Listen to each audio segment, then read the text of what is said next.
atheist can say, look here, you say the same Allah spoke to Jesus Christ, the same to Krishna, same to others, the same to Prophet Muhammad, peace be upon him, and yet you claim that the language of Holy Quran is far superior to these languages.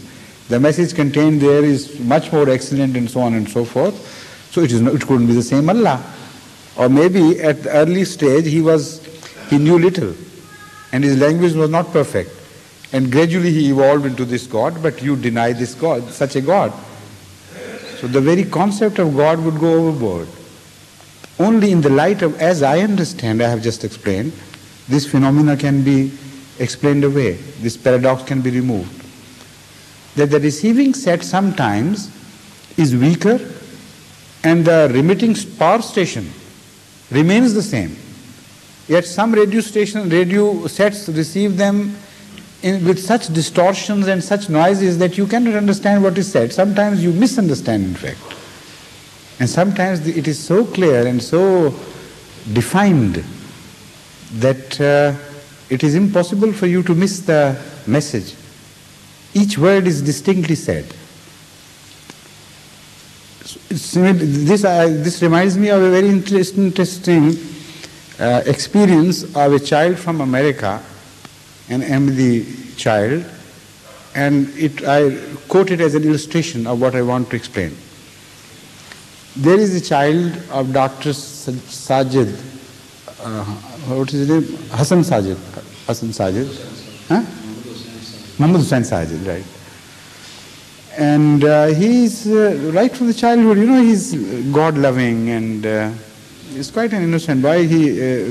I hope he's still the same and continues to remain the same ever after. When he visited Pakistan with his parents, he was, I think, that high. His uncle met him for the first time in Karachi and said, do you love me? The response of this child was, yes, but I love my Allah much more. He was surprised what the answer was. He said, I'm asking you love me. He said, yes, I know what you ask me. I love you, but don't think I love you most. I love my Allah most. Now this thing of an innocent child was so much appreciated by Allah. And this is the grandeur of our Lord, that He does not overlook the point of beauty wherever it is found. He appreciates it in His creatures, however humble they be. That this very same night he saw a dream. A letter from Allah was written in some language he wouldn't understand.